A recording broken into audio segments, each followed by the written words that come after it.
Japan में traders 10 साल तक एक ही रूटीन फॉलो करते हैं और हर मार्केट कंडीशन में प्रॉफिटेबल रहते हैं। वहीं दूसरी तरफ तुम हो, महीनों तक ट्रेड करते हो, कोई गलती होती है तो जर्नल में लिखते हो I will never do this again, लेकिन अगले ही हफ्ते सारे लेसन्स भूल जाते हो। क्या ये स्टुपिडिटी है? Do you lack discipline? बिल्कुल नहीं। हमारा ब्रेन सिर्फ उन्हीं चीजों को याद रखता है जो रेपिटेशन के साथ आती हैं, बाकी चीजें डिस्कार्ड कर देता है। आज मैं तुम्हें एक ऐसे रूटीन के बारे में बताऊंगा जिसे यूज करके जापान के इंस्टीट्यूशनल ट्रेडर्स बिलियन मैनेज करते हैं, हर एक लेसन याद रख पाते हैं, कोई मिस्टेक दोबारा रिपीट नहीं करते और ऐसी सिचुएशंस में भी काम रहते हैं जो बाकी ट्रेडर्स को तोड़ देती है।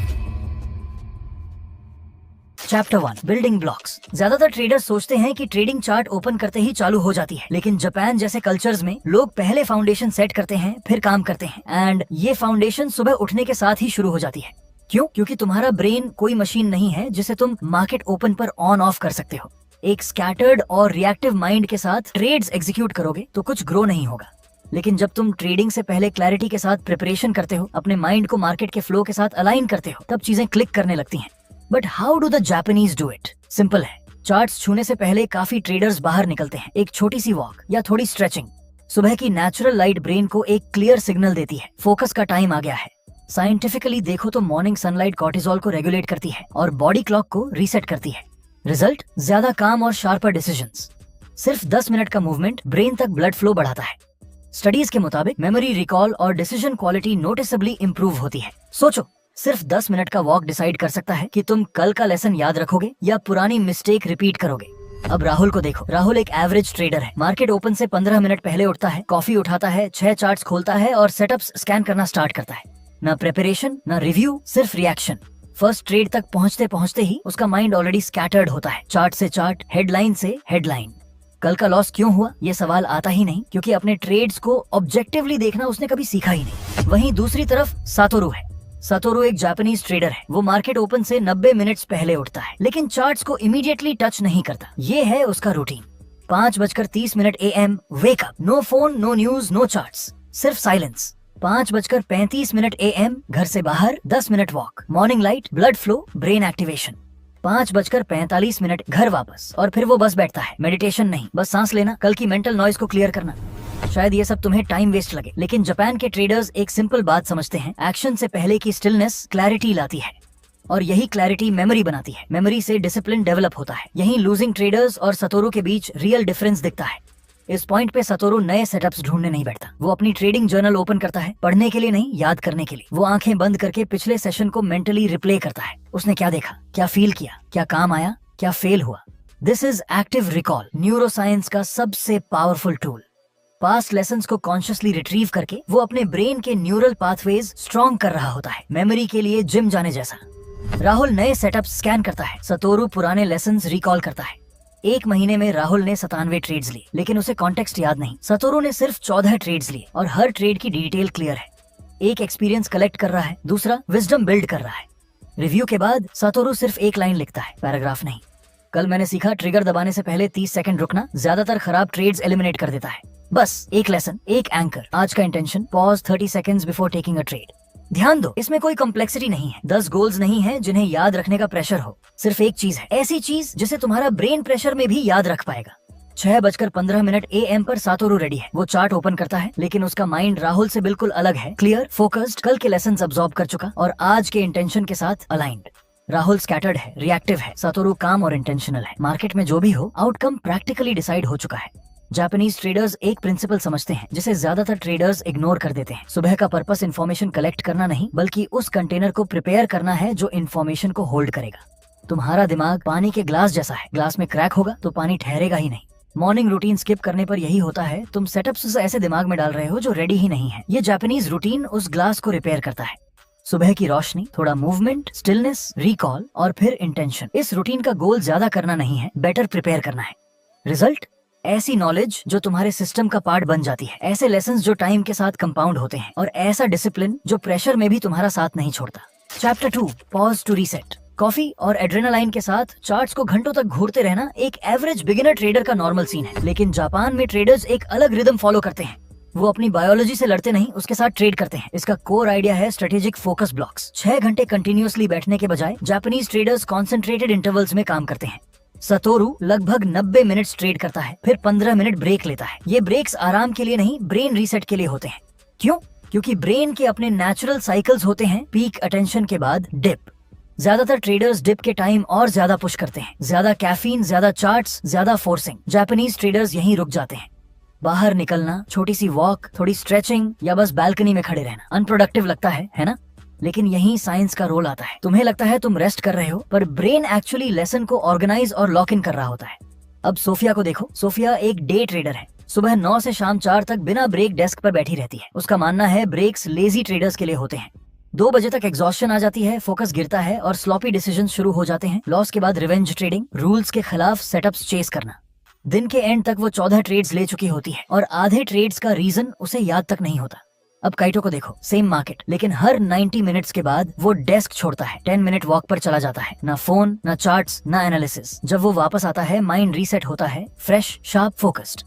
दिन के एंड तक सोफिया 14 लो क्वालिटी ट्रेड्स ले चुकी होती है। काइटो ने सिर्फ 2 हाई क्वालिटी ट्रेड्स लिए। सोफिया डाउन $1,500, काइटो अब $3,500। डिफरेंस तुम खुद देख लो। Chapter 3, do less achieve more. लेकिन उससे पहले तुम में से 90% लोग इस चैनल के सब्सक्राइबर्स नहीं हैं। इसी बात से मुझे नफरत है। सब्सक्राइब नहीं कर सकते तो वीडियो लाइक कर दो। एक बात जो ज्यादातर ट्रेडर्स कभी नहीं सीखते, trading is mostly a waiting game. Best trades wait करने से मिलते हैं, लेकिन वेट करने के लिए रेस्टेड माइंड चाहिए। थका हुआ माइंड चेस करता है, जल्दी रिजल्ट्स चाहता है। रेस्टेड माइंड सिलेक्टिव होता है। जापान में एक कॉन्सेप्ट है मा, जिसका मतलब है चीजों के बीच का स्पेस। जैसे म्यूजिक में नोट्स के बीच साइलेंस मेलोडी को ब्यूटीफुल बनाता है, वैसे ही ट्रेडिंग में ट्रेड्स के बीच का स्पेस प्रॉफिट क्रिएट करता है।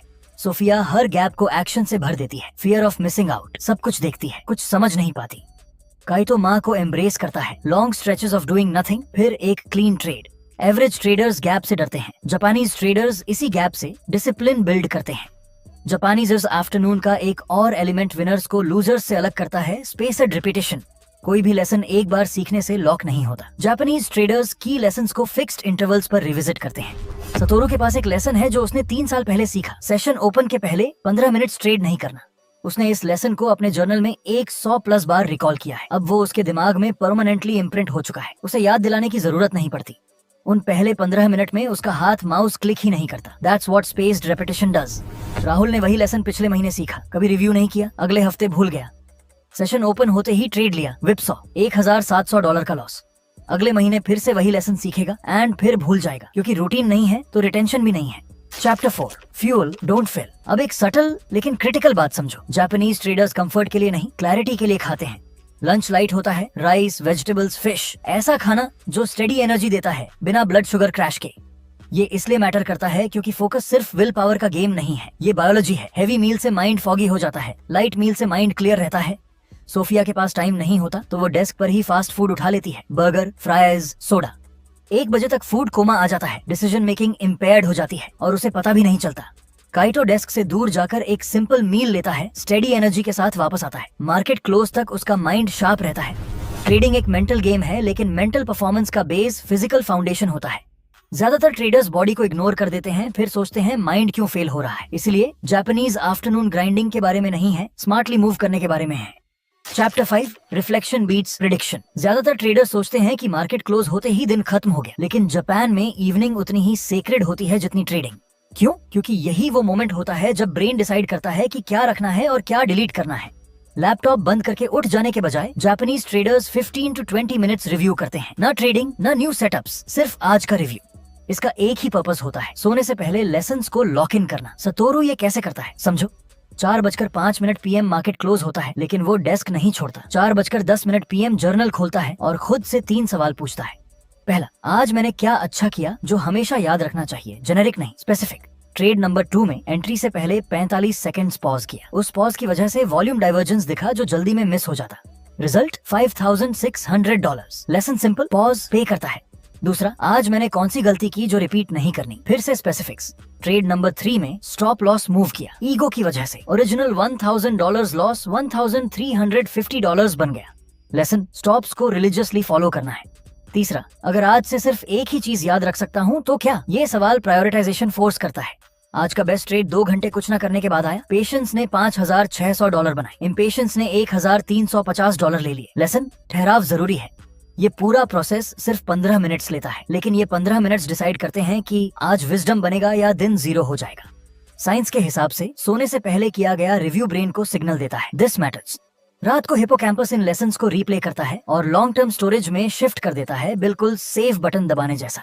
राहुल 4 PM पर लैपटॉप बंद करता है, ट्विटर स्क्रॉल करता है, नेटफ्लिक्स देखता है और सो जाता है। कोई रिव्यू नहीं, अगले हफ्ते तक लेसन्स गायब, वही मिस्टेक्स बार बार, फाइल कभी सेव ही नहीं हुई। Chapter 6 recovery equals performance. और एक बात जो ज्यादातर ट्रेडर्स नहीं समझते, डीप स्लीप तुम्हारा सीक्रेट वेपन है। सोते वक्त ब्रेन इंफॉर्मेशन रीऑर्गेनाइज करता है, नॉइज हटाता है, लेकिन ये प्रोसेस सिर्फ डीप स्लीप में होता है। एंड डीप स्लीप एक्सीडेंट नहीं होता, उसके लिए प्रिपेयर करना पड़ता है। इसीलिए जापानीज ट्रेडर्स स्लीप को सेक्रेड रिचुअल की तरह ट्रीट करते हैं। सोने से 60 मिनट पहले स्क्रीन्स ऑफ, लाइट्स डिम और केओस के बजाय काम रूटीन। क्यों? क्योंकि हर लेट नाइट स्क्रॉल, हर एक्स्ट्रा एपिसोड, हर बस एक और चार्ट उस मेमोरी से स्पेस चुरा लेता है जो तुमने दिन भर बिल्ड की। सोफिया 4 PM तक ट्रेड करती है, फिर मिडनाइट तक phone scroll, blue light stimulation. उसका ब्रेन डीप स्लीप में जाता ही नहीं, मेमोरी कंसोलिडेशन ब्रेक हो जाता है। सुबह उठती है थकी हुई और कल के लेसन्स लगभग गायब। सतोरू 4 PM पर चार्ट्स बंद करता है, 15 मिनट्स रिव्यू करता है और फिर इवनिंग रेस्ट की preparation, gentle activity, reading, silence. 9 PM screens of, 10 PM तक डीप स्लीप। रात भर ब्रेन कल के लेसन्स को कार्व करता है, सुबह तक वो लॉक्ड इन होते हैं। रात में जबरदस्ती ट्रेड्स को दिमाग में घुसाना, लेट सोकर सुबह हैंगओवर वाली स्टेट में उठना, फिर पूरा दिन नींद में बिताना, ये सब छोड़ दो। जो जापानीज ट्रेडर्स तुम्हें 10 साल तक कंसिस्टेंटली प्रॉफिटेबल दिखते हैं, वो सुपर ह्यूमन नहीं होते। ना बड़े ब्रेन्स, ना सीक्रेट स्ट्रेटजीज, ना मैजिकल डिसिप्लिन। जब तुम इन छोटी हैबिट्स को दिन ब दिन स्टैक करते हो, कुछ एक्स्ट्रॉर्डिनरी होता है। लेसन सिर्फ एक हफ्ते के लिए याद नहीं रहते, वो ऑटोमेटिक बन जाते हैं, तुम्हारा हिस्सा बन जाते हैं। एक छोटा सा टास्क लो, कल सुबह इस रूटीन का सिर्फ एक हिस्सा ट्राई करो। पूरा सिस्टम नहीं, परफेक्शन नहीं, बस एक स्टेप। शायद 10 मिनट्स मॉर्निंग लाइट, शायद नए सेटअप से पहले कल के एक ट्रेड को रिकॉल करना, या शायद आज रात स्क्रीन 30 मिनट्स पहले बंद कर देना। बस एक बार करो, डिफरेंस फील करो, फिर रिदम को बाकी काम करने दो। कोई इंडिकेटर, कोई स्ट्रेटजी, कोई कोर्स उस क्लैरिटी और डिसिप्लिन के पास तक नहीं आता जो ये रूटीन तुम्हें दे सकता है। ये सिंपल है, ये ह्यूमन है और ये काम करता है। मैं काफी टाइम से साइकोलॉजी पर एक वीडियो लाना चाहता था। आई होप ये वीडियो तुम्हारे काम आई हो। बस एक बात याद रखना, साइकोलॉजी समझते समझते स्ट्रेटजी को इग्नोर मत कर देना, क्योंकि अगर तुम्हारे पास एक प्रूवन स्ट्रेटजी ही नहीं है तो डिसिप्लिन और क्लैरिटी का डायरेक्शन ही नहीं होगा। अगर स्ट्रेटजी मिसिंग है तो ये वीडियो देख सकते हो।